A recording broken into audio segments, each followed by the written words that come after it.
Arya memarkirkan mobilnya di depan rumah besar dan tersenyum menatap buket mawar merah di kursi penumpang. 48 tangkai mawar. Satu untuk setiap bulan sejak dia mengenal Aulia. Di samping bunga-bunga itu, sebuah kotak merah berbentuk hati menyimpan kalung berlian yang dia pesan 3 minggu lalu. Ini adalah kejutan. Aulia mengira dia sedang rapat sampai jam 8 malam, tapi Arya membatalkan semuanya untuk melakukan apa yang seharusnya sudah dia lakukan sejak lama. Melamar wanita yang dia cintai. Dia keluar dari mobil dengan hati-hati, menyeimbangkan bunga dan kotak kecil itu. Matahari sore mewarnai fasad rumah besar itu dengan warna keemasan. Semuanya tampak sempurna. Semuanya ada di tempatnya. Saat itulah dia mendengar teriakan. Suara Aulia membelah udara bagaikan pisau, dan Arya mengernyit. Tidak mungkin. Itu tidak mungkin Aulia. Tunangannya tidak pernah berteriak dengan kemarahan seperti itu. Dia perlahan berjalan ke sudut taman tempat suara itu berasal. Apa yang dia lihat membuat perutnya serasa terbalik. Aulia berdiri dengan blazer bermotif batiknya yang sempurna. Rambut coklat terurai dan lurus sempurna. Di depannya, berlutut di tanah, ada Melati, si tukang kebun. Gadis itu memiliki tanah di wajahnya, di tangannya, di seragam kerjanya. Dia melindungi diri dengan tangannya sementara Aulia melemparkan lebih banyak tanah ke arahnya. Bodoh, kamu tidak berguna untuk apapun. Suara Aulia terdengar keras, penuh penghinaan yang tidak pernah Arya dengar sebelumnya. Aku sudah menyuruhmu memangkas semak mawar di sisi timur, bukan yang ini. Kamu bodoh atau tuli? Melati mencoba berdiri, tapi Aulia mendorongnya dengan keras di bahu. Diam di situ, aku belum selesai. Maafkan saya, Bu Aulia. Suara Melati keluar gemetar, hampir berbisik. Saya salah paham. Kamu salah paham. Aulia mengeluarkan tawa kejam. Memangnya kamu paham sesuatu? Lihat dirimu. Bau tanah dengan pakaian jelek itu. Kamu menyedihkan. Tukang kebun menyedihkan yang bahkan tidak bisa melakukan pekerjaannya dengan benar. Arya merasakan kakinya lemas. Buket mawar terlepas dari tangannya dan jatuh ke rumput dengan bunyi tumpul. Aulia menolehkan kepalanya ke arah suara itu. Matanya melebar. Untuk sepersekian detik, Arya melihat di wajah wanita yang dia cintai sesuatu yang belum pernah dia lihat sebelumnya. Ketakutan. Ketakutan karena ketahuan. Sayang? Suara Aulia langsung berubah. Racun itu menghilang, digantikan oleh kemanjaan yang kini terdengar seperti sudah dilatih. Sayang, apa yang kamu lakukan di sini? Bukannya kamu baru pulang jam 8? Dia tidak bisa menjawab. Pandangannya bergerak dari Aulia ke Melati yang masih berlutut di tanah. Gemetar. Si tukang kebun menundukkan kepalanya. Bahu membungkuk seperti hewan yang menunggu pukulan berikutnya. Sayang, ini bukan seperti yang kamu pikirkan. Aulia dengan langkah cepat menghampirinya, mengulurkan tangan. Melati tersandung dan jatuh. Aku membantunya berdiri, ketika aku mendengarmu, Aulia. Kata-kata itu keluar kering dari mulut Arya. Aku mendengar semuanya. Aulia berkedip sekali, 2 kali. Arya benar-benar bisa melihat bagaimana otaknya bekerja, mencari jalan keluar, penjelasan, kebohongan yang meyakinkan. Ah, sayang, kamu tidak paham konteksnya. Dia tertawa gugup. Kami bercanda, kan, Melati? Aulia berbalik ke si tukang kebun, dan tatapannya membawa ancaman diam yang membuat Melati semakin menciut. Iya, benar, Pak Arya. Suara Melati keluar hampir tidak terdengar. Itu cuma bercanda. Arya menatap gadis yang tertutup tanah, dengan bekas air mata di wajahnya, dan merasakan sesuatu pecah di dalam dirinya. Ini bukan lelucon. Ini sama sekali bukan lelucon. Lihat kan, sayang. Aulia mendekat dan melingkarkan tangannya di lehernya. Ini cuma kesalahpahaman. Sekarang ceritakan, kejutan indah apa ini?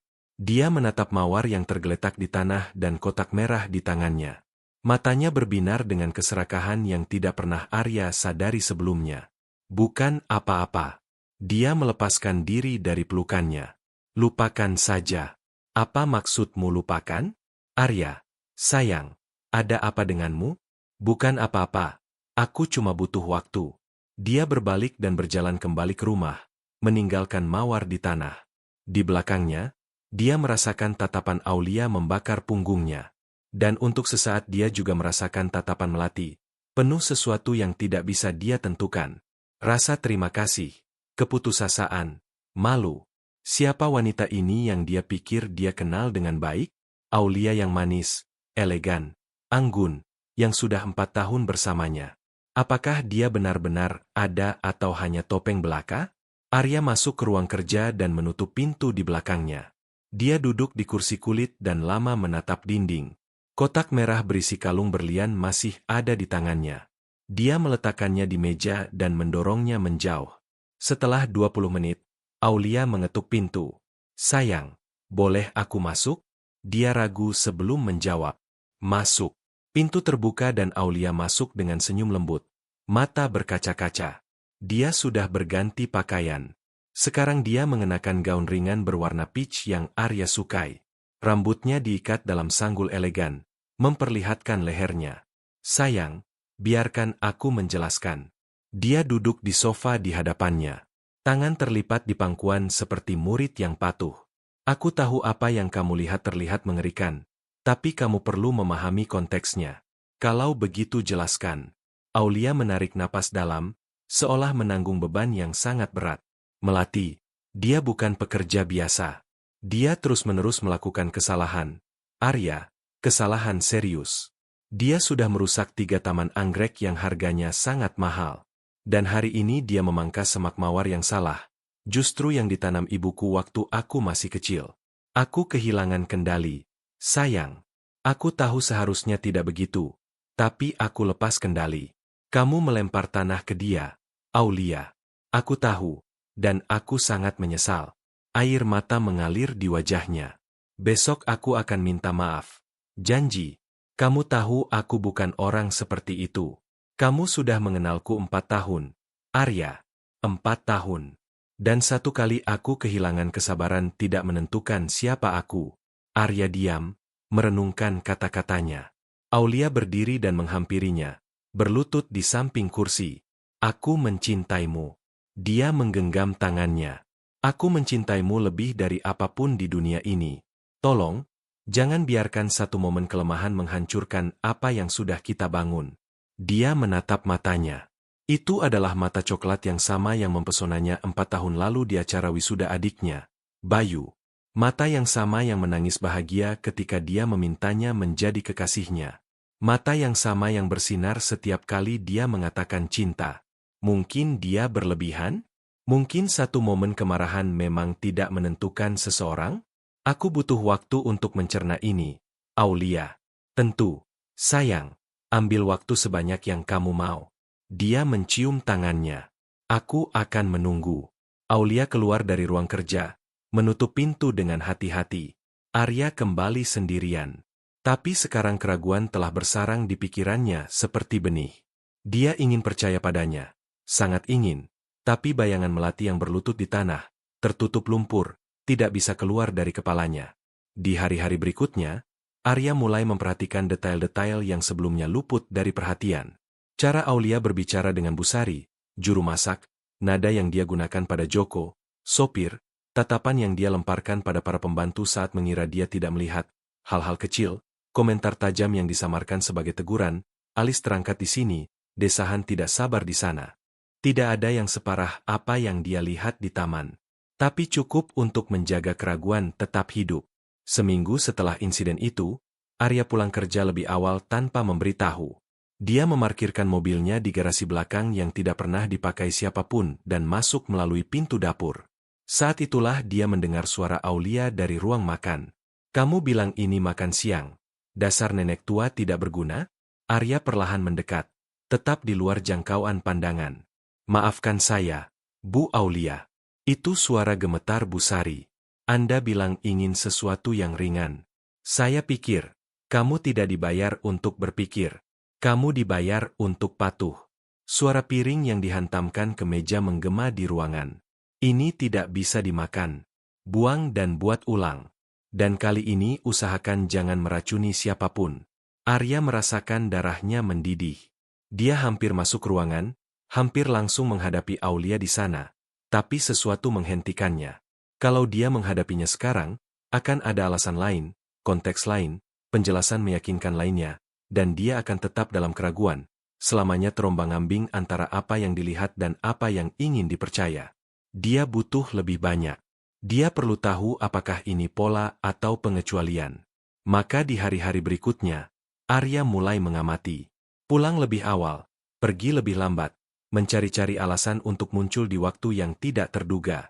Dan setiap kali dia melakukannya, dia mendapati Aulia sebagai orang yang sama sekali berbeda, bukan orang yang dia kenal.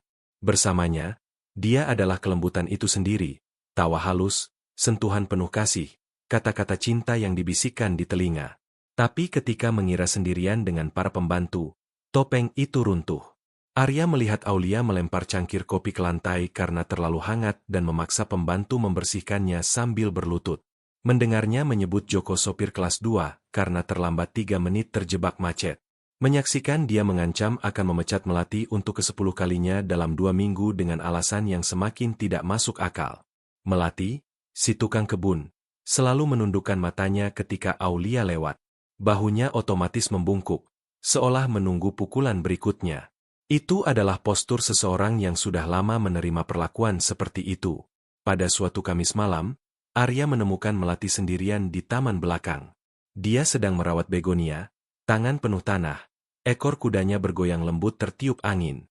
Melati. Dia berbalik dengan terkejut, hampir menjatuhkan pot yang dipegangnya.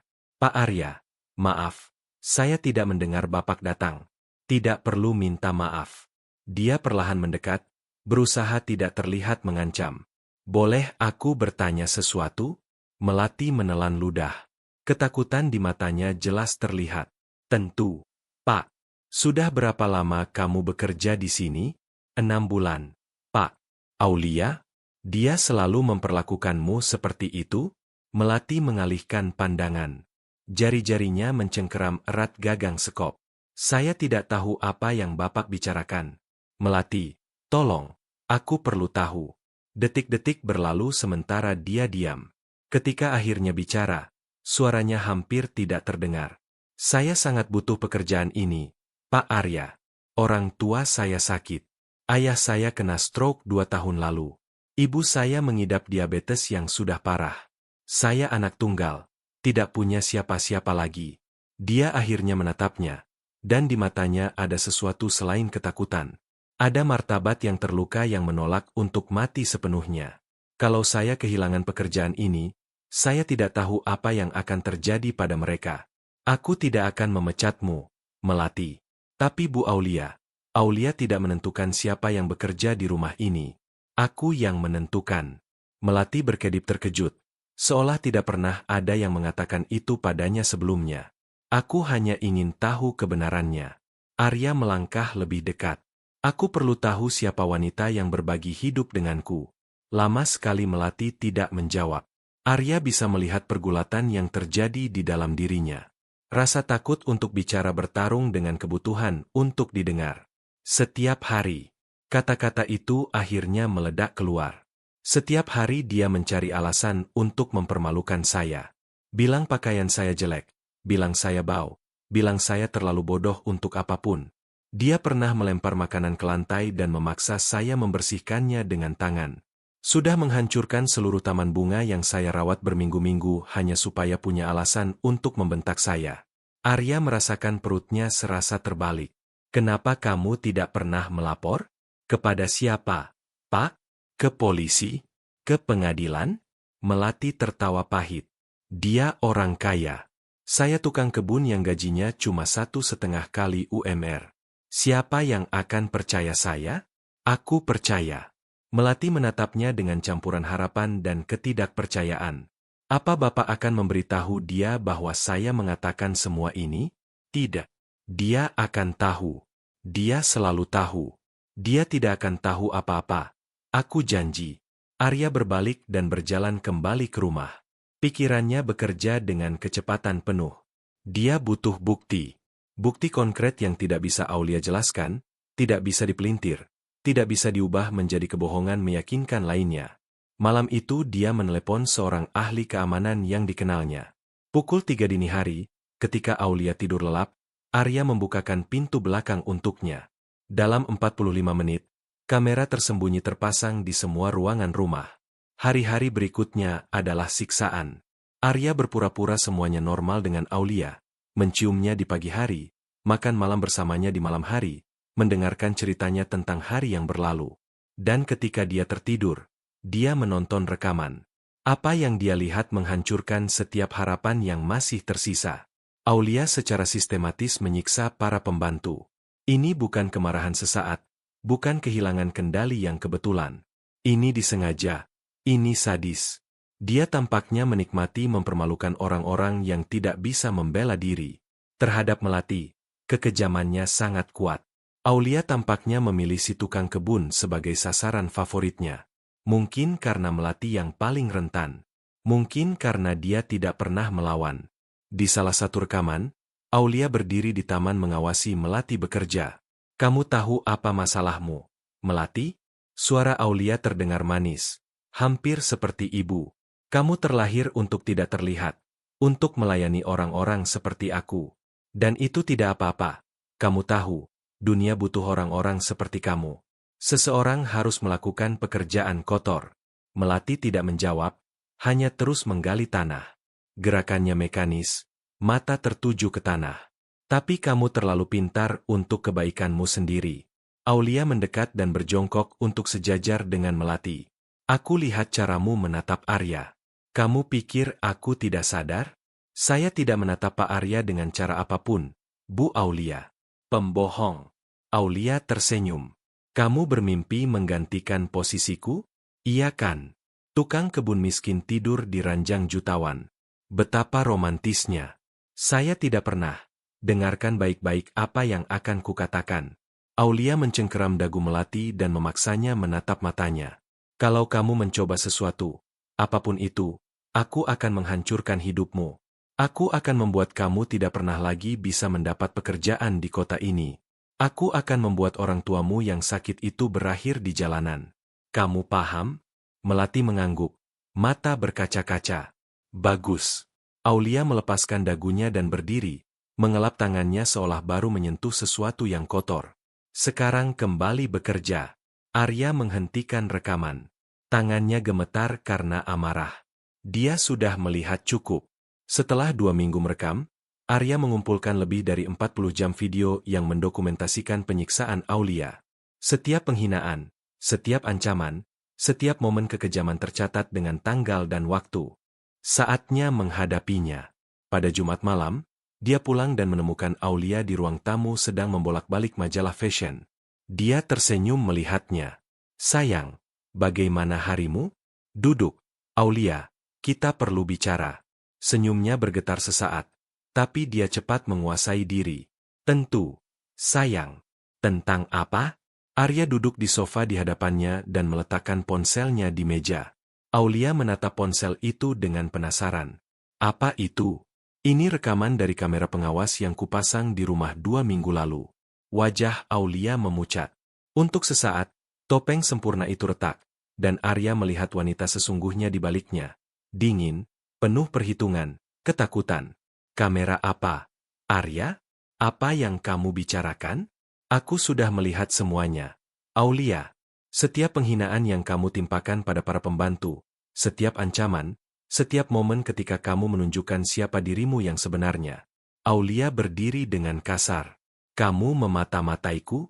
Beraninya kamu? Aku perlu tahu kebenarannya." "Kebenaran?" Dia tertawa gugup. "Kebenarannya adalah para pembantu ini tidak kompeten, dan seseorang harus menertibkan mereka. Kamu terlalu lembek, Arya. Selalu lembek." "Lembek?" "Ya.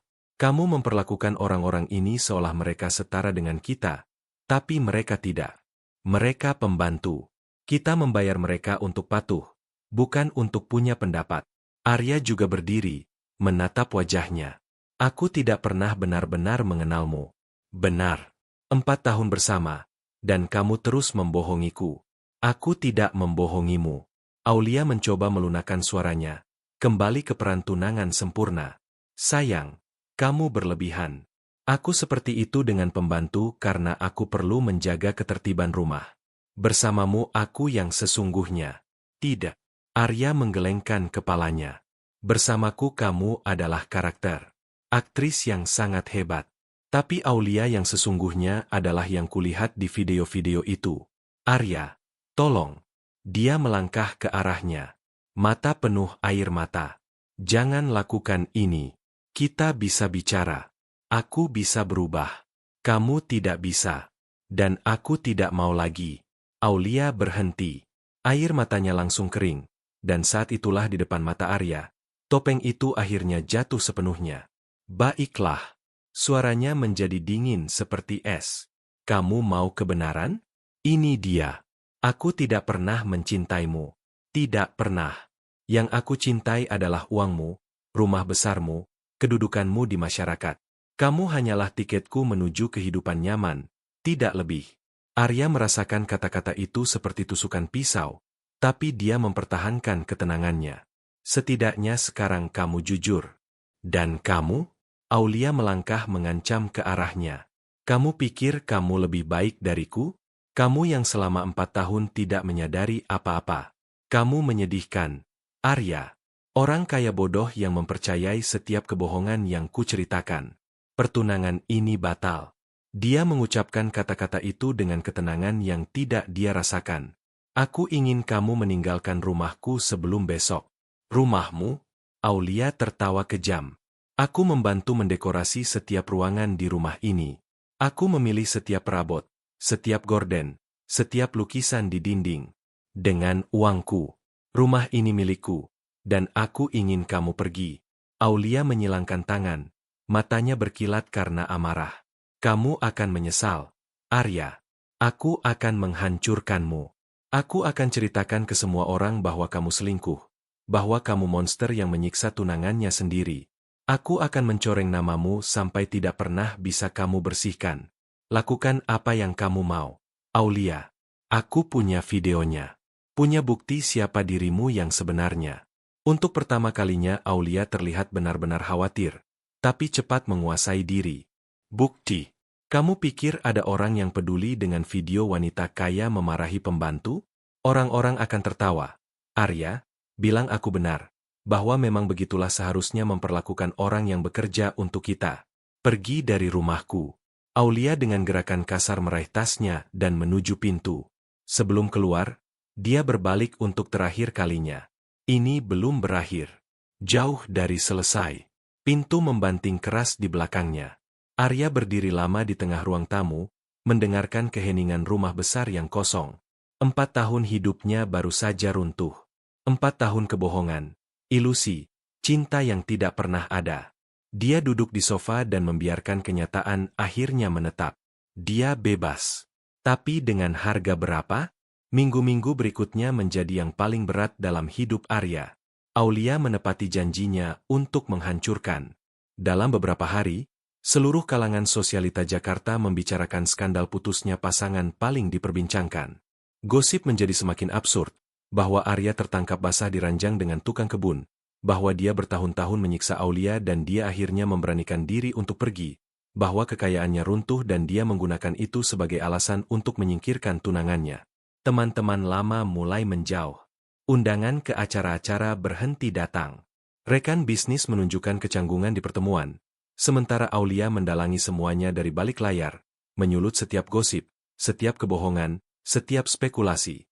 Di hari Selasa yang hujan, Arya sedang di ruang kerja ketika seseorang mengetuk pintu. Masuk.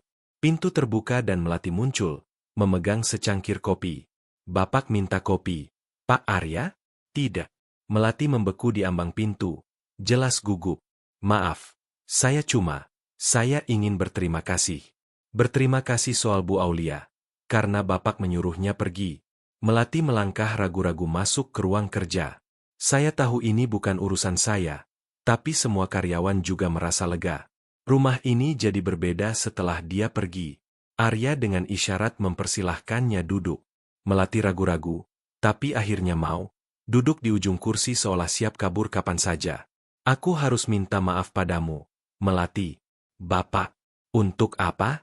Karena aku seharusnya menyadari apa yang terjadi. Seharusnya memperhatikan, tapi aku begitu buta. Melati menggelengkan kepalanya. Bapak tidak mungkin tahu. Bu Aulia sangat pandai menyembunyikannya. Tapi tetap saja kamu menderita berbulan-bulan di rumahku, di bawah atapku, dan aku tidak melakukan apa-apa.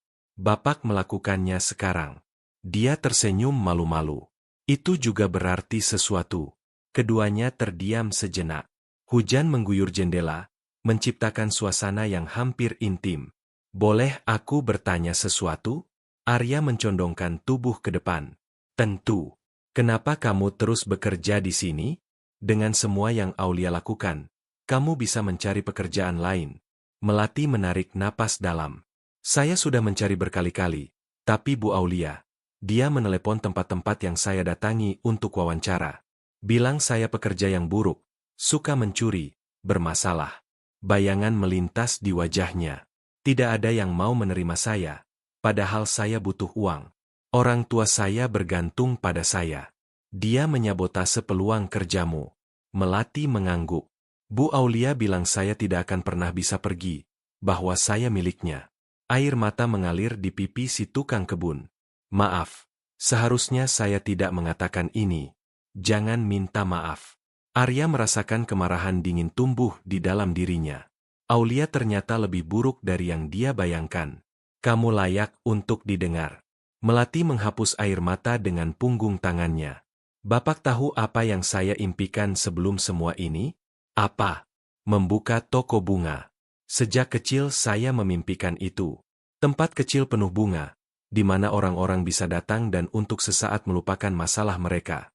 Kilau muncul di matanya saat dia bercerita. Saya menabung setiap rupiah, tapi obat-obatan untuk orang tua mahal, dan mimpi itu semakin jauh. Toko bunga.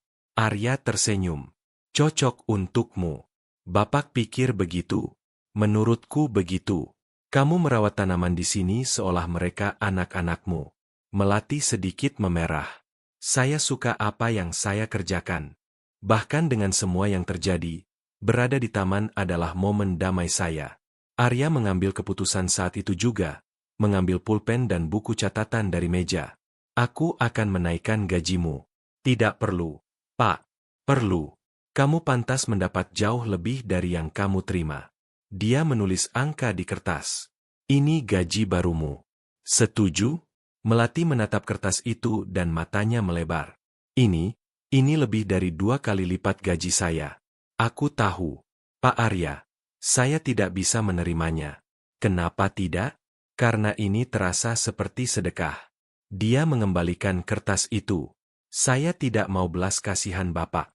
Saya ingin mendapatkan apa yang saya layak dapatkan dari pekerjaan saya. Arya terkejut. Dia mengharapkan rasa terima kasih, bukan penolakan. Ini bukan sedekah, Melati. Ini penghargaan. Ini sedekah. Bapak merasa bersalah atas apa yang dilakukan Bu Aulia dan ingin menebus itu. Dia berdiri dari kursi. Saya berterima kasih atas niatnya, tapi saya tidak mau menerimanya. Saya lebih memilih tetap menerima gaji yang sama dan menjaga harga diri saya. Dia menuju pintu tapi berhenti sebelum keluar. Boleh saya jujur dengan Bapak? Bapak orang baik, sangat baik. Tapi Bapak tidak benar-benar mengenal saya. Bapak mengenal tukang kebun yang merawat taman Bapak, bukan Melati. Dia berbalik untuk menatap matanya. Kalau Bapak benar-benar ingin membantu saya, perlakukan saya sebagai manusia biasa, bukan sebagai korban yang harus diselamatkan. Dengan kata-kata itu dia keluar, meninggalkan Arya sendirian dengan pikirannya. Dia tidak pernah bertemu siapapun seperti Melati, seseorang yang menolak uang demi prinsip, seseorang yang lebih memilih harga diri daripada kenyamanan. Aulia tidak akan pernah berbuat seperti itu. Aulia akan menerima apa saja yang datang gratis. Di hari-hari berikutnya, Arya mengikuti saran Melati. Mulai memperlakukannya sama seperti orang lain. Menyapa di pagi hari, bertanya tentang taman, mengobrol hal-hal ringan ketika mereka berpapasan, dan perlahan Melati mulai terbuka. Dia bercerita tentang masa kecilnya di desa di Jawa Tengah, tentang bagaimana dia belajar merawat tanaman dari neneknya. Bercerita tentang orang tuanya, tentang ayahnya yang dulu sopir angkot sebelum terkena stroke, tentang ibunya yang membuat klepon ternak di kampung sebelum diabetes merenggut tenaganya. Arya mengetahui bahwa Melati banyak membaca, terutama novel-novel klasik, bahwa dia suka memasak kalau ada waktu, bahwa dia bermimpi suatu hari bisa melihat kebun raya Bogor.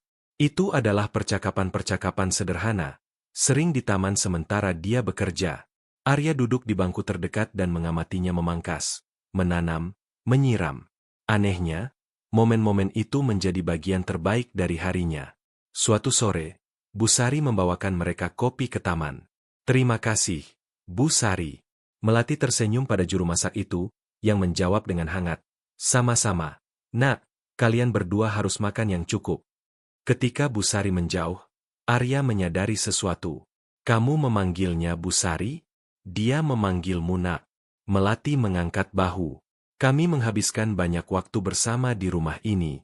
Ketika Bu Aulia membentak saya, Bu Sari yang menghibur saya setelahnya. Dia seperti ibu kedua bagi saya. Aku tidak pernah menyadari ikatan-ikatan ini.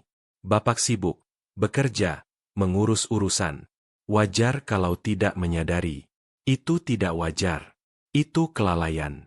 Melati berhenti memangkas dan menatapnya. Bapak terlalu keras pada diri sendiri. Mungkin aku memang perlu keras. Sebelum dia sempat mengatakan apa-apa lagi, telepon Arya berdering. Itu Joko, sopir.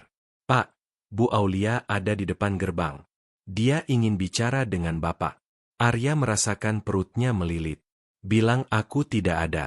Dia sudah melihat Bapak dari kaca. Pak. Dan dia menangis. Arya sesaat menutup matanya. Melati diam mengamatinya. Biarkan dia masuk. Dia menutup telepon dan berdiri. Maaf, Melati. Aku harus menyelesaikan sesuatu. Saya tahu. Suaranya netral. Tapi di matanya ada sesuatu yang tidak bisa Arya baca. Semoga berhasil. Dia menemukan Aulia di ruang tamu. Penampilannya berbeda dari terakhir kali. Tanpa riasan, mata bengkak karena menangis, rambut diikat seadanya. Berpakaian sederhana. Tidak ada kemewahan yang biasanya. Arya. Dia berdiri begitu melihatnya. Terima kasih sudah mau menerimaku. Apa maumu, Aulia? Aku datang untuk minta maaf. Dia melangkah ke arahnya, mengulurkan tangan. Aku salah. Salah dalam segala hal. Arya menyilangkan tangan. 3 minggu lalu kamu bilang tidak pernah mencintaiku, bahwa aku hanya tiket menuju kehidupan nyaman. Aku berbohong. Air mata mengalir di wajahnya. Aku mengatakan itu karena marah, karena merasa terpojok. Tapi itu tidak benar.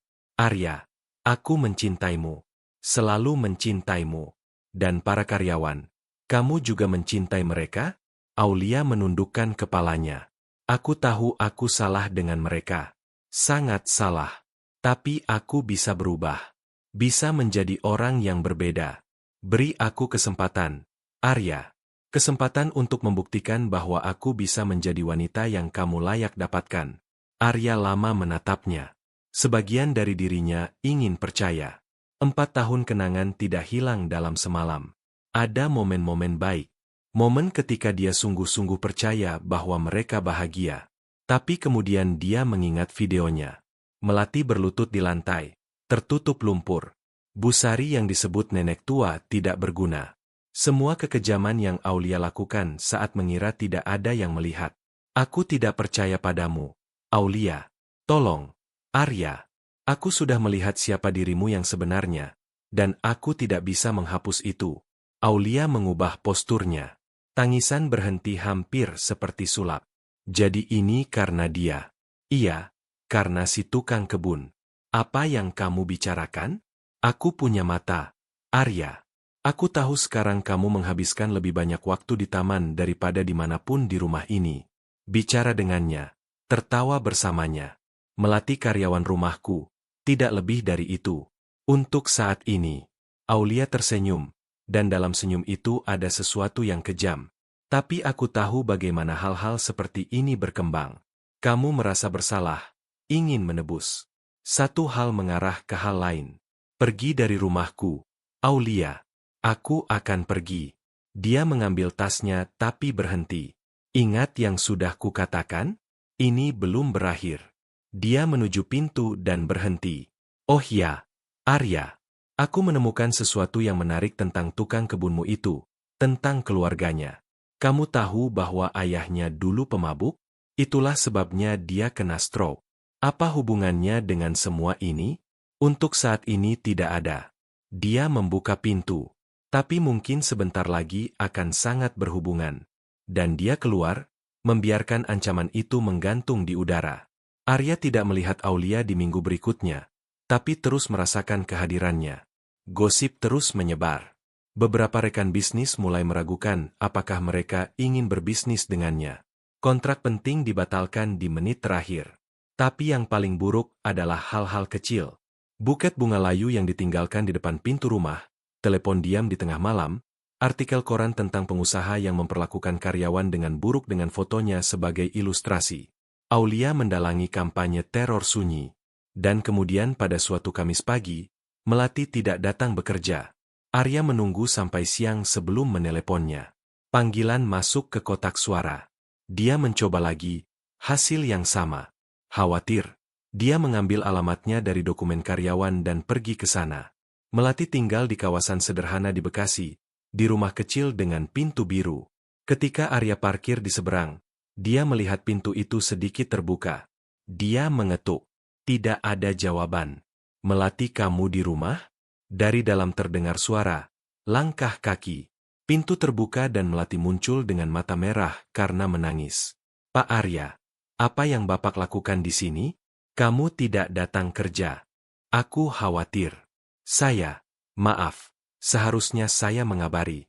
Dia mengelap wajahnya dengan lengan baju. Cuma ada sesuatu yang terjadi. Apa?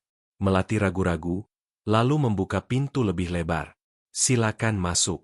Rumahnya sederhana tapi bersih. Di ruang tamu, seorang pria tua duduk di kursi roda, menatap jendela dengan ekspresi kosong. Di sampingnya, seorang wanita tua, kurus dan pucat, tertidur di sofa. Orang tua saya, kata Melati pelan. Dokter datang pagi ini. Kondisi keduanya memburuk. Apa yang terjadi? Ibu saya butuh operasi darurat. Kalau tidak dilakukan, dia tidak bisa menyelesaikan kalimat itu. Berapa biayanya? Melati menggelengkan kepalanya. Saya tidak datang untuk minta uang, Pak Arya. Saya tahu itu. Saya bertanya karena saya ingin membantu. Bapak sudah terlalu banyak membantu. Melati, ya Tuhan, berapa biaya operasinya? Dia terdiam sejenak, lalu membisikkan jumlahnya. Jumlahnya besar, tapi bukan sesuatu yang tidak bisa Arya bayar. Sudah diputuskan. Aku akan transfer uangnya hari ini. Tidak.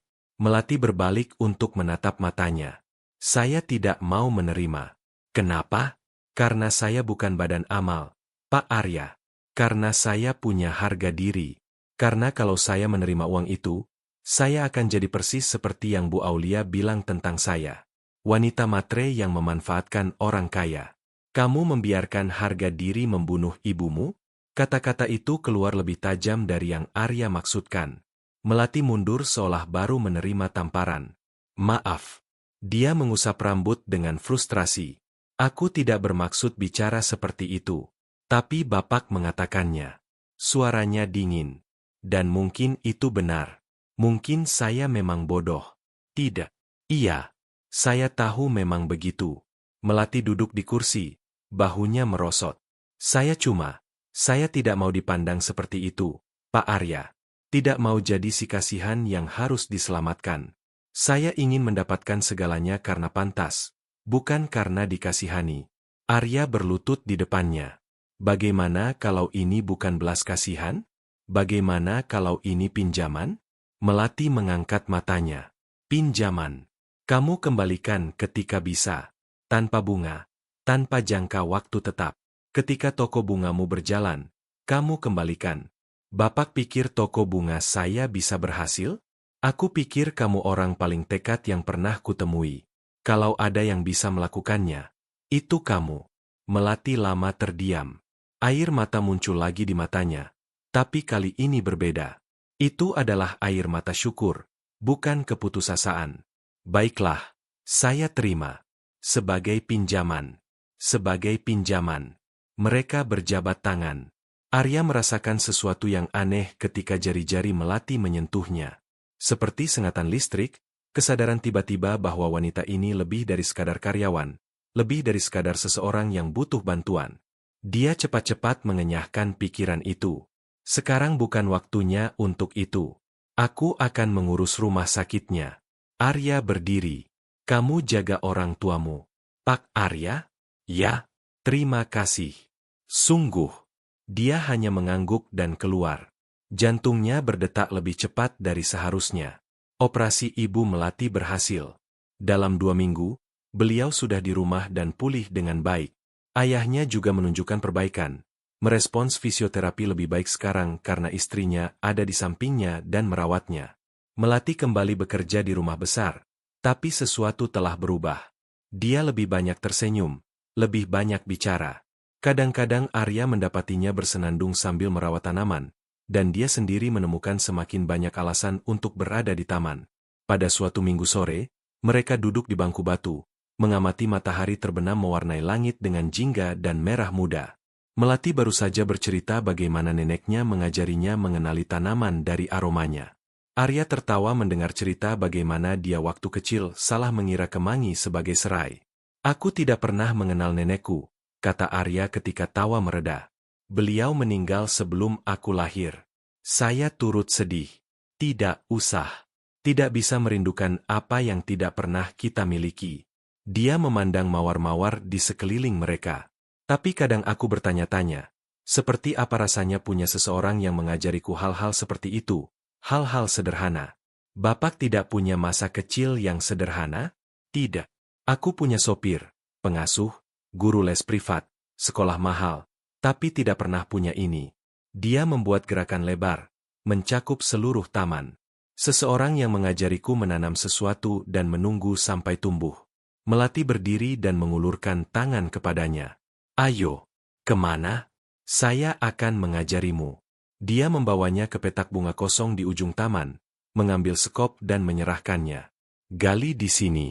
Jangan terlalu dalam, sekitar 15 cm. Arya menatap sekop, lalu Melati, lalu tanah. Aku tidak pernah melakukan ini. Justru karena itu kamu akan melakukannya sekarang. Dia mulai menggali, canggung pada awalnya, tapi perlahan terbiasa. Melati mengamati dengan senyum. Bagus. Sekarang ambil ini. Dia menyodorkan bibit kecil dengan daun hijau berkilau. Ini melati. Butuh sekitar 2 tahun sebelum dia berbunga. Tapi ketika mekar, aromanya akan memenuhi seluruh taman. 2 tahun. Hal-hal terbaik dalam hidup butuh waktu. Pak Arya. Dia menanam melati itu mengikuti petunjuknya. Menimbun tanah di sekelilingnya. Menyiram dengan hati-hati. Ketika selesai, dia menatap tunas kecil itu dengan kepuasan yang tak terduga. Aku menanam sesuatu. Bapak menanam sesuatu. Melati mengkonfirmasi dengan senyum. Ini luar biasa. Aku mengerti kenapa kamu menyukai ini. Ini lebih dari luar biasa. Ini cara untuk percaya pada masa depan. Kamu menaruh benih di tanah tanpa tahu pasti apakah akan tumbuh. Tapi kamu merawat, kamu menunggu, kamu percaya, dan suatu hari dia mekar. Arya menatapnya. Cahaya matahari terbenam menerangi wajahnya, menonjolkan fitur-fitur lembutnya, mata coklat penuh kehidupan. Kamu luar biasa. Kata-kata itu meluncur sebelum dia sempat menghentikannya. Melati tersipu. Saya cuma suka tanaman. Bukan cuma itu. Kamu sudah melewati begitu banyak hal dan masih mampu percaya pada orang, masih mampu tersenyum, masih mampu menanam melati yang baru mekar 2 tahun lagi. Dia melangkah ke arahnya. Aku ingin punya setidaknya separuh dari kekuatanmu. Bapak punya kekuatan lebih dari yang Bapak kira. Kamu tidak perlu bicara formal denganku. Tahu? Saya tahu. Lalu kenapa masih? Melati memalingkan pandangan. Karena kalau saya berhenti, saya akan lupa bahwa ada jarak di antara kita, dan saya tidak boleh lupa itu. Bagaimana kalau aku ingin kamu lupa?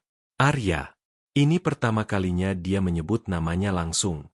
Saya bekerja untukmu. Saya menerima pinjaman uang darimu. Kalau sesuatu terjadi di antara kita, orang-orang akan bilang saya merencanakan semuanya. Bilang saya sama seperti Bu Aulia, cuma lebih pintar. Aku tidak peduli apa kata orang. Tapi saya peduli. Karena saya tahu itu tidak benar. Tapi tidak ada orang lain yang akan percaya.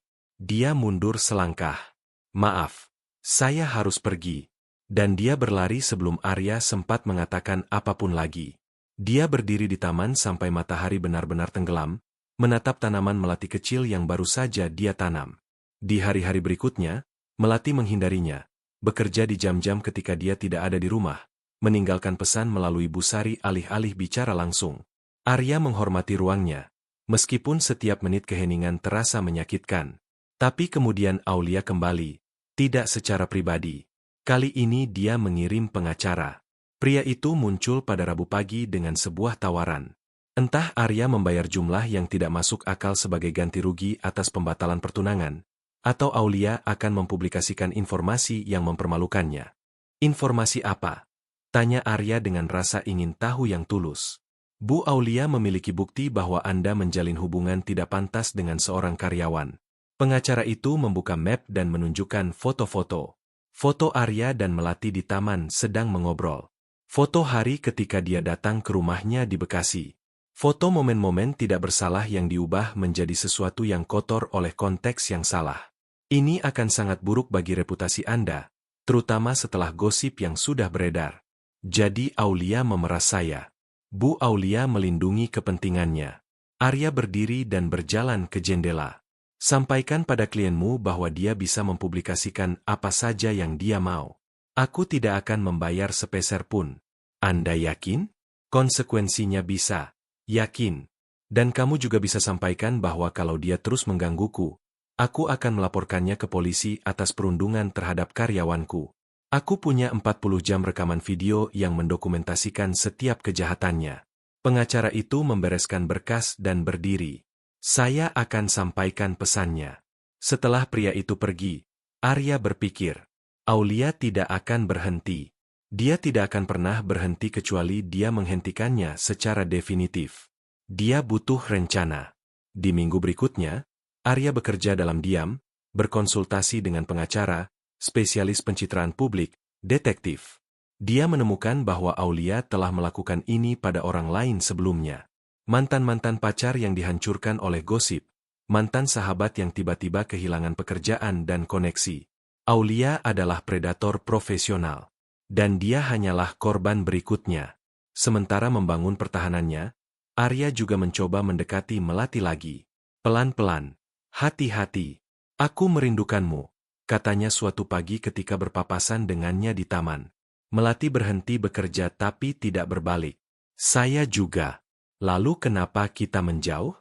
Karena memang seharusnya begitu. Siapa yang memutuskan apa yang seharusnya? Dia akhirnya berbalik untuk menatapnya. Arya, saya bukan orang bodoh. Saya tahu apa yang terjadi. Bu Aulia menguntitmu, menyebarkan kebohongan, mencoba menghancurkanmu, dan saya adalah titik lemahnya. Kalau dia bisa membuktikan ada sesuatu di antara kita, dia menang. Tapi tidak ada apa-apa di antara kita. Untuk saat ini. Untuk saat ini. Melati. Dia mengusap rambutnya. Frustrasi. Aku tidak tahu bagaimana menjelaskannya. Aku menghabiskan 4 tahun hidupku dengan seseorang yang tidak pernah mencintaiku. Seseorang yang berbohong, memanipulasi, memanfaatkan. Dan sekarang aku bertemu kamu. Seseorang yang nyata. Seseorang yang menolak uang demi prinsip. Seseorang yang menanam Melati dan percaya pada masa depan. Bagaimana mungkin aku tidak jatuh cinta? Bapak tidak jatuh cinta pada saya. Bapak jatuh cinta pada ide tentang saya. Gadis sederhana yang disakiti tunangan jahat. Itu cerita yang indah, tapi tidak nyata. Kalau begitu tunjukkan padaku apa yang nyata. Yang nyata adalah saya takut. Melati melangkah ke arahnya. Takut percaya pada Bapak dan disakiti. Takut dimanfaatkan lagi. Takut suatu hari bangun dan menemukan bahwa semuanya bohong. Seperti yang terjadi dengan Bu Aulia. Aku tidak akan pernah. Bapak bukan seperti dia. Saya tahu itu. Tapi rasa takut itu tidak rasional. Arya. Dia tidak tunduk pada logika. Arya perlahan mengulurkan tangan dan menyentuh wajahnya. Melati menutup matanya. Beri aku kesempatan, bisiknya. Satu kesempatan untuk membuktikan bahwa perasaanku nyata. Lama sekali tidak ada yang bergerak. Lalu Melati membuka matanya. Saya tidak bisa. Tidak selama saya bekerja untuk Bapak. Kalau begitu kamu dipecat. Melati membelalakan matanya. Apa? Kamu dipecat? Mulai sekarang kamu bukan lagi pekerjaku. Arya, ini gila. Ya, tapi setidaknya ini kegilaan yang jujur. Dia tersenyum. Sekarang kita bisa mulai dari nol. Tanpa hierarki, tanpa kekuasaan. Cuma 2 orang. Melati tertawa meskipun dirinya sendiri. Bapak ini tidak mungkin. Aku tahu. Lalu sekarang bagaimana? Saya harus bagaimana? Saya perlu bekerja. Kamu akan membuka toko bungamu. Dengan uang apa? Dengan uang yang akan aku investasikan sebagai mitra. Bukan pinjaman, bukan sedekah, sebagai mitra bisnis. Melati lama menatapnya. Bapak serius? Tidak pernah seserius ini seumur hidupku. Dia terdiam, memproses semuanya. Arya bisa melihat pergulatan batinnya. Rasa takut melawan harapan, pragmatisme melawan keinginan. Saya punya satu syarat, katanya akhirnya. Apa? 50% milik saya. Saya tidak mau jadi mitra kecil. Arya tersenyum tertahan. Setuju. Dan saat itu, sebelum dia sempat bereaksi, Melati berjinjit dan menciumnya. Itu ciuman yang lembut, penuh pertanyaan yang belum terjawab. Tapi ketika dia mundur, di matanya ada sesuatu yang baru, sesuatu yang sangat mirip dengan harapan. Itu tadi, Arya memulai. Jangan bilang apa-apa. Dia menempelkan jari di bibirnya. Cukup nikmati momennya. Mereka berdiri di sana, di taman, sementara matahari mulai terbenam. 2 orang yang menemukan sesuatu yang tak terduga di tengah kekacauan. Tapi perang belum berakhir. Aulia tidak tinggal diam sementara Arya dan Melati membangun sesuatu yang baru. Dalam bayang-bayang dia merencanakan, mengorganisir, menyiapkan serangan terakhir. 3 minggu setelah ciuman di taman, Arya menerima undangan. Makan malam mewah di restoran paling eksklusif di Kemang. Tuan rumahnya adalah teman lama yang sudah beberapa bulan tidak dia temui, Rendra. Sepertinya jebakan, kata Melati ketika dia menunjukkan undangan itu. Mungkin memang begitu. Lalu kenapa kamu mau pergi? Karena kalau aku terus menghindar, Aulia menang. Dia ingin melihatku bersembunyi, ketakutan, menjauhi dunia. Arya memasukkan undangan ke saku. Aku tidak akan memberinya kepuasan itu. Aku ikut denganmu. Tidak perlu. Aku ikut. Suara Melati tegas. Kalau ini jebakan, kita hadapi bersama. Di hari makan malam, Melati tidak bisa dikenali. Gaun biru tua yang elegan, rambut terurai dengan gelombang lembut, riasan sederhana yang menonjolkan kecantikannya. Arya kehilangan kata-kata ketika melihatnya menuruni tangga. Kamu cantik sekali. Ini sewaan. Busari kenal seseorang yang kerja di toko gaun. Melati tersenyum gugup. Saya pasti terlihat konyol. Tidak, kamu terlihat sempurna. Mereka tiba di restoran dan disambut dengan tatapan penasaran. Kabar bahwa Arya bersama seseorang yang baru sudah tersebar. Orang-orang berbisik, menunjuk, berspekulasi. Makan malam berjalan tanpa insiden sampai hidangan penutup. Saat itulah lampu diredupkan dan sebuah layar turun di dinding utama ruangan. Hadirin sekalian, suara Aulia menggema melalui pengeras suara. Mohon perhatiannya sebentar. Arya meremas tangan Melati di bawah meja. Ini dia, jebakan. Aulia muncul di panggung. Memukau dalam gaun merah. Rambut ditata sempurna. Senyum kemenangan di wajahnya. Saya tahu banyak dari kalian yang mendengar gosip tentang saya dan mantan tunangan saya, Arya. Dia berjalan mondar-mandir di panggung seperti pembawa acara TV. Dan saya merasa harus menyampaikan kebenaran kepada kalian semua. Layar menyala dan video dimulai. Itu adalah Melati, berbicara dengan Aulia. Maafkan saya ingin memulai dari awal. Suara Aulia di video terdengar manis, penuh penyesalan. Baiklah. Suara Melati menjawab, saya menerima permintaan maaf Anda. Video berpindah ke adegan lain. Melati sendirian, tampak berbicara sendiri. Dia terlalu kaya untuk dilewatkan. Kalau saya mainkan kartunya dengan benar, saya akan mendapat semua yang selalu saya inginkan. Hadirin tersentak kaget. Arya merasakan darahnya membeku di pembuluh. Ini bohong. Pasti bohong. Saya tidak pernah mengatakan itu, bisik Melati. pucat seperti kapur. Dia mengeditnya. Aulia kembali ke mikrofon, berpura-pura sedih. Saya sudah mencoba memperingatkan Arya, tapi dia sudah buta. Wanita ini mendekatinya dengan sengaja, merencanakan setiap langkah untuk merayu pria kaya dan mencuri posisi yang seharusnya milik saya. Hadirin memandang bergantian ke Aulia, ke Melati, ke Arya. Bisikan berubah menjadi dengungan yang konstan. Arya berdiri. Cukup. Aulia berbalik ke arahnya dengan terkejut. Sayang, aku cuma menunjukkan kebenaran. Kamu mau lihat kebenaran, Aulia? Dia mengeluarkan ponsel dari sakunya. Aku akan tunjukkan kebenaran. Arya mendekati operator suara dan menyambungkan ponselnya ke sistem. Di layar muncul gambar baru. Itu Aulia di rumah Arya, berbicara dengan Melati di taman. Dengarkan baik-baik apa yang akan kukatakan. Suara Aulia terdengar jelas dan kejam. Kalau kamu mencoba sesuatu, apapun itu, aku akan menghancurkan hidupmu. Video terus berjalan. Aulia mempermalukan Busari. Aulia melempar makanan ke lantai. Aulia mengancam memecat karyawan demi kesenangan. Hadirin tenggelam dalam keheningan total. Itu, Aulia tergagap. Itu rekayasa. Itu bohong. Ada tanggal dan waktunya. Aulia. 40 jam rekaman. Arya berbalik ke hadirin. Inilah Aulia yang sesungguhnya. Bukan korban yang dia pura-purakan. Manipulator, pelaku kekerasan, pembohong. Lalu dia menampilkan video asli di mana Aulia meminta maaf kepada Melati, versi lengkap, tanpa editan. Bu Aulia datang kepada saya, kata Melati di video, bilang dia ingin minta maaf. Saya salah, jawab Aulia. Maafkan saya. Baiklah, saya menerima permintaan maaf Anda. Dia menggunakan percakapan tulus ini, Arya menjelaskan kepada hadirin, dan mengeditnya bersama potongan dari sinetron untuk membuat pengakuan palsu. Suara Melati di potongan kedua bahkan bukan suaranya. Itu aktris. Hadirin mulai berbisik lagi, tapi kini tatapan tertuju pada Aulia. Kamu tidak bisa membuktikannya, teriak Aulia, untuk pertama kalinya kehilangan kendali. Sebenarnya bisa. Arya mengangguk ke seseorang di belakang ruangan. Seorang pria berjas masuk dengan membawa dokumen. Ini pengacara saya. Dia membawa laporan teknis yang menunjukkan manipulasi video, dan juga surat perintah penangkapan.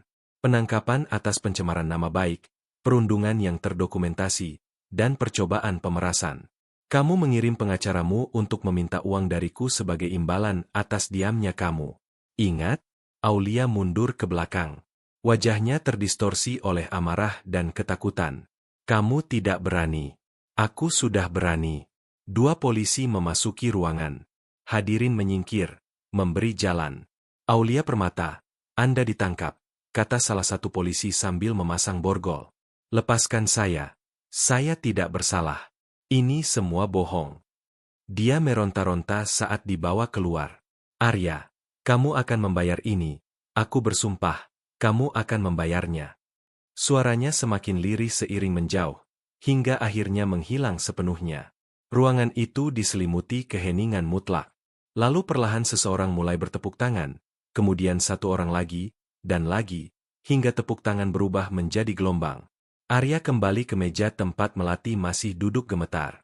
Semuanya sudah berakhir, katanya, menggenggam tangannya. Akhirnya berakhir.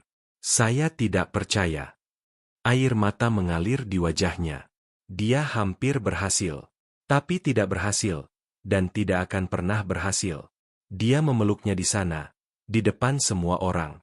Dan untuk pertama kalinya setelah sekian lama, Melati membiarkan dirinya dipeluk tanpa rasa takut.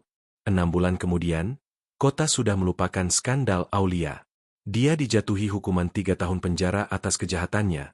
Dan juga diwajibkan membayar ganti rugi kepada semua pekerja yang dia perlakukan buruk selama bertahun-tahun. Arya menjual rumah besar tempat dia tinggal bersamanya. Dia tidak bisa lagi memandang dinding-dinding itu tanpa teringat kebohongan.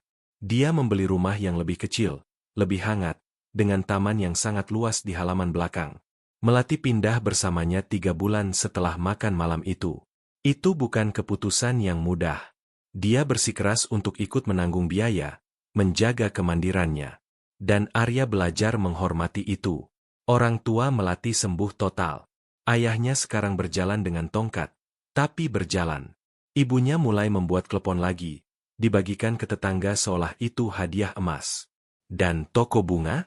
Toko bunga adalah mimpi yang menjadi kenyataan. Taman Melati, tertulis di papan nama. Tempat yang kecil tapi menawan, penuh bunga segala warna dan ukuran. Melati menghabiskan hari-harinya di sana, merawat tanaman, melayani pelanggan, membuat dunia lebih indah. Satu bunga pada satu waktu. Pada suatu pagi musim yang cerah, Arya muncul di toko bunga dengan seikat bunga melati. Bunga untuk pemilik toko bunga, katanya sambil menyodorkan buket. Melati tertawa. Kamu sadar ini agak aneh, kan? Membawa bunga untuk orang yang menjual bunga. Tapi ini bukan bunga biasa. Dia menaruh buket di tangannya. Ini dari tanaman melati kita, yang kita tanam bersama. Melati menatap bunga-bunga itu, matanya dipenuhi air mata. 2 tahun, bisiknya. Kamu ingat? Aku ingat semuanya. Dia mencium bunga-bunga itu, tersenyum di balik air mata. Indah sekali. Seperti kamu. Melati memutar matanya. Kamu klise banget. Tahu? Tahu. Kamu suka. Iya, suka. Dia menciumnya di sana, di antara bunga-bunga. Ciuman yang terasa seperti masa depan, seperti janji yang ditepati, seperti mimpi yang terwujud. Ketika mereka terpisah, Arya mengeluarkan sesuatu dari sakunya. Aku punya sesuatu untukmu. Itu kotak kecil dari beludru biru. Jantung Melati berdetak lebih cepat. Arya, tunggu. Ini bukan yang kamu pikir. Dia membuka kotaknya. Di dalamnya ada kunci. Ini kunci rumah kaca baru kita. Aku membangunnya di halaman belakang. Kejutan. Melati tertawa terbahak. Kamu bodoh. Orang bodoh yang mencintaimu. Orang bodoh yang juga aku cintai. Dia mengambil kunci itu dan mendekapnya ke dada. Terima kasih untuk semuanya. Jangan berterima kasih padaku. Kamu yang meraih ini semua sendiri. Bukan sendiri. Dia menggenggam tangannya. Kita meraihnya bersama. Dan itu memang benar.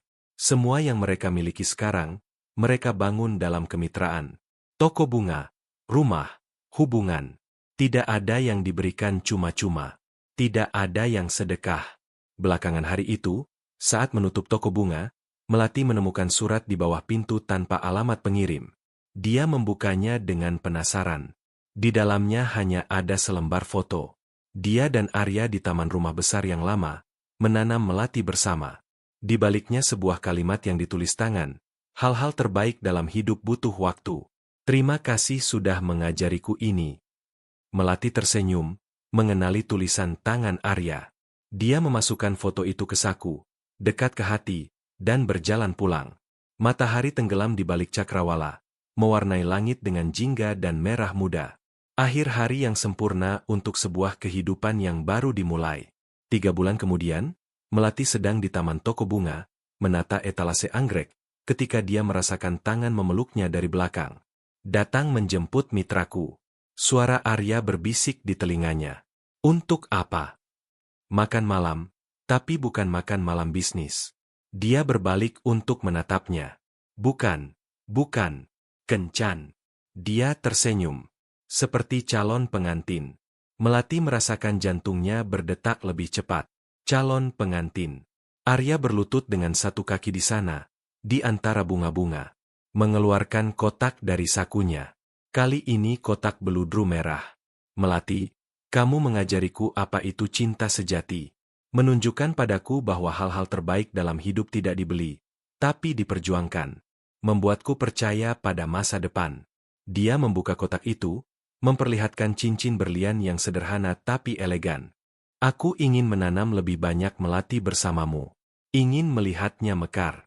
Ingin menghabiskan sisa hidupku belajar menjadi lebih baik di sampingmu. Maukah kamu menikah denganku? Melati tidak bisa bicara. Air mata mengalir bebas di wajahnya sementara dia menatap pria yang berlutut di hadapannya. Dia memikirkan semua yang telah mereka lalui. Hari pertama ketika Aulia melempar tanah padanya.